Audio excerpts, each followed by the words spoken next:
अस्सलाम वालेकुम, मेरा नाम मोहम्मद हफ़ीज़ और आप देख रहे हैं मेरा यूट्यूब चैनल द पैट्रियट। कि दुनिया एक और आलमी जंग की तरफ बढ़ रही है कि थर्ड वर्ल्ड वार शुरू होने वाली है, क्योंकि हालात कुछ ऐसे ही बन रहे हैं।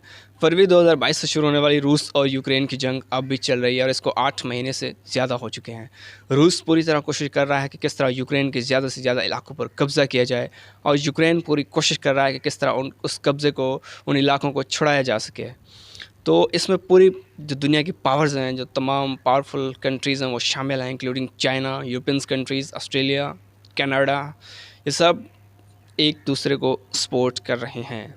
चाइना सपोर्ट कर रहा है रशिया को, और जो यूरोपियन कंट्रीज़ हैं वो सपोर्ट कर रही हैं यूक्रेन को, क्योंकि यूक्रेन नेटो का हिस्सा बनना चाहता था। वो चाहता था कि इसको नेटो की मेंबरशिप मिल जाए, लेकिन रशिया को ये मंजूर नहीं था, क्योंकि अगर यूक्रेन नेटो का हिस्सा बनता तो नेटो की सारी अफवाज यूक्रेन रशिया बॉर्डर पर आ जाती, जिससे एक सिक्योरिटी थ्रेट पैदा हो जाता रूस के लिए। इसलिए यूक्रेन ये बात नहीं मान रहा था। जो ज़ेलेंस्की हैं, यूक्रेन का प्रेसिडेंट, उसने कहा कि हम तो नेटो का हिस्सा बन के ही रहेंगे। इसलिए फरवरी 2022 में रूस ने अटैक कर दिया, हमला कर दिया यूक्रेन पर और इन्वेजन शुरू कर दी। तब से लेकर अब तक ये जंग जारी है। और आज ये खबर आई है कि जो क्रीमियन ब्रिज है उसको धमाके से उड़ाया गया है और उसका छोटा सा हिस्सा धमाके से उड़ गया है और वो बर्बाद हो गया है। क्रीमिया एक ऐसा इलाका है जो कनेक्ट होता है रूस से इस ब्रिज के ज़रिए। क्रीमिया का इलाका 2014 में रूस ने एनेक्स्ट किया था, छीन लिया था यूक्रेन से। ये इलाका बहुत ही स्ट्रेटजिक तौर पर बहुत अहम है, स्ट्रेटजिक लिहाज से बहुत अहम है। क्रीमिया का इलाका ब्लैक सी से सारा जुड़ा हुआ है, और ब्लैक सी कनेक्ट करता है मेडिटेरेनियन सी से, मिडिल ईस्ट स्टेट से और बाल्कन स्टेट्स से। तो बहुत ही अहम स्ट्रेटजिक इलाका है ये रूस के लिए। क्रीमिया की एक अहम सिटी है सेवास्टोपोल। ये एक पोर्ट सिटी है जिसमें रशिया की बहुत सी फ्लीट्स, शिप्स तैनात हैं, और इसमें जंगी साजो सामान मौजूद है रशिया का। तो ये एक अहम इलाका है रूस के लिए।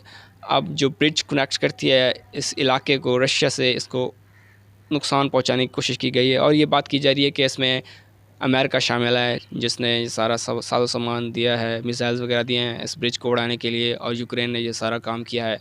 तो इससे रशिया अब तिल मिला गया है।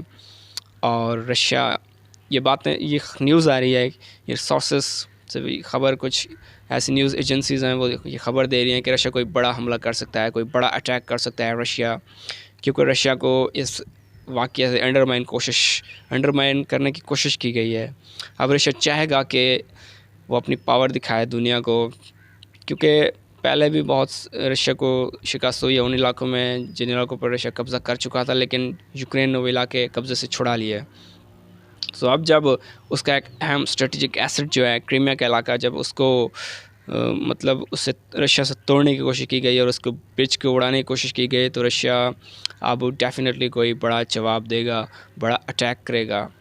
जैसे मैं आपको पहले ही बता चुका हूँ, क्रीमिया का इलाका बहुत अहम है। ये एक मेडिटेरेनियन सी की जो कंट्रीज़ हैं, जैसे ग्रीस है, इटली है, टर्की है, स्पेन है, ये उन इलाकों से भी कनेक्ट होता है। और मिडिल ईस्ट कंट्रीज़ जैसे सीरिया, ईरान, इराक, इसके अलावा जो बाकी मिडिल ईस्ट कंट्रीज़ हैं उनको कनेक्ट करता है। इसके अलावा बाल्कन स्टेट जो हैं, जिनमें क्रोएशिया है, जिनमें रोमानिया है, और भी बहुत से बाल्कन स्टेट हैं, ये उसको कनेक्ट करता है।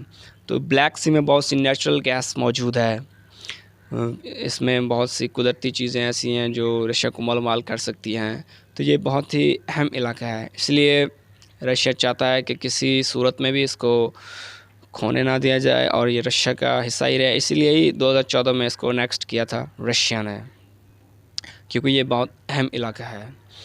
तो अब जब ये ख़बर आ रही है कि इसको धमाके से उड़ाने की कोशिश की गई और इसके छोटे से इसको नुकसान पहुंचा है, तो डेफिनेटली ये ट्रिगर करेगा न्यूक्लियर वार की तरफ, क्योंकि पुतिन पहले ही न्यूक्लियर वार की धमकी दे चुके हैं। उन्होंने कहा मैं एक न्यूक्लियर जंग शुरू कर सकता हूं अगर रशिया के मफाद को नुकसान पहुंचाने की कोशिश की गई।